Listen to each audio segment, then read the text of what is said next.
kita tengok kita tak sanggup. Dia punya menderita tu kan, malam dia tak boleh tidur. Yang rapat dengan saya mak je lah. Kalau apa-apa pun memang dengan mak. Saya tak pernah berpisah dengan dia. Kalau apa pun dia tetap ada dengan saya. Macam mana pun saya tetap usahakan dia. Mak, tak apalah, apa yang ada ni kita pergi nak gadaikan. Saya cakap dengan dia, yang penting mak sihat. Saya ambil barang kemas saya pergi gadaikan tadi. Akak minta maaf tanya, tak sayang ke barang kemas tu nak jual sebab nak beli Serajem? Barang kemas tu kita boleh cari, tapi nyawa seorang ibu. Anak yang baik tak? Waktu tu bukan sikit. Sebab mak memang ada sakit lutut, kepala dia ada sakit. Kebetulan pula semalam saya bawa dia pergi MRI. Nak tahu ada macam ketumbuhan, tapi belum tahu result lagi. Itu yang kita orang tengah tunggu sekali. Kita orang bincang dengan mak. Mak kata mak nak juga beli katil sebelum bulan puasa. Itu yang saya ikhtiarkan juga dengan mak tadi. Jadi bila akak bawa mak datang dekat Serajem setiap hari, akak tengok apa yang akak nampak beza dekat mak tu? Memang banyak perubahan dekat mak sebelum yang dia kena influenza. Memang dia dah sihat, dah apa dah. Lepas dia kena influenza balik, tak apalah mak, nanti kita pergi balik Nanti kalau ada rezeki, kita cari duit, kita kumpul, kita beli. Mak nak sangat sebelum bulan puasa ni, nak bawa balik Serajem dekat rumah, nanti kita boleh pakai semua sekali satu family. Sebelum ibu guna Serajem ni, keadaan ibu tu macam mana sebenarnya? Punca dia sekali kaki sakit tu jalan. Dekat legenda pun suami masih ada lagi. Suami dah sakit. Yalah dalam 4 tahun suami sakit jaga kan. Dia dah tak ada, jadi dah terputus. Anak lah tukang ganti. Waktu dulu rasa keinginan nak ada Serajem tu tinggi macam sekarang tak dulu? Macam tu orang kata muda lagi. Belum, sekarang ni kita dah tua lagi nakkan kesihatan tu sihat, tak payah menyusahkan anak-anak. Kanak-kanak lah depresi, nak ambil acik, nak bawa ke sini. Perbelanjaan tu banyak tiap hari. Dia minyak pun tak boleh tahan, kesian lah dia kan.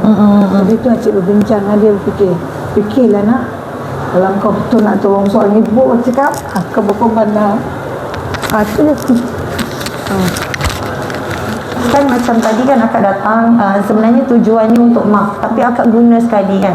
Akak ada masalah kesihatan tak sebenarnya? Ada masalah sis dekat sebelah kiri Ovari. ada satu je dalam lebih kurang 4 cm. 4 cm. So apa jadi dekat akak bila akak ada sis tu?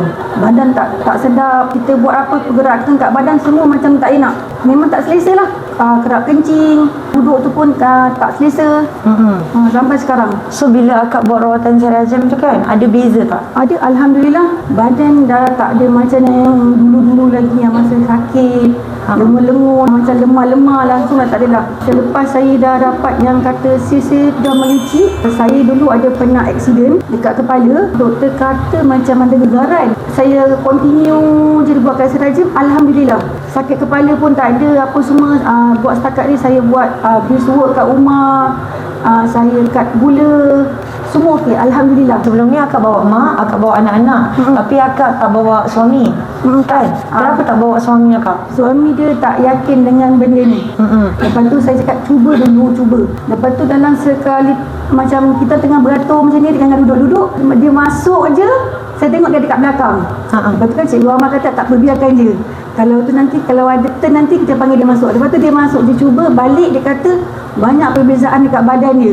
Dia ada migraine, sakit pinggang. Tapi buat setakat ni Alhamdulillah dia buat semua okey. Oh, dulu dia tak yakin. Sekarang macam mana akak? Sekarang dia yakin dengan Serajem. Dia kata kalau dia tak buat, dia rasa badan dia tak sedap.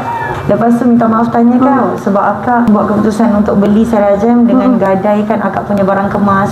Abang tahu tak sebenarnya? Tahu, dah bincang dengan ni daripada semalam. Dia kata terpulang dengan awak. Yang nak bawa pun awak, sebab barang awak dengan mak, awak fikir masak-masak. Dia kata saya tak pernah memaksa. Kalau boleh, yang mana yang sakit tu jangan berputus asa. Kalau boleh datang hari-hari ke Serajem. Kalau dapat bawa balik lagi bagus.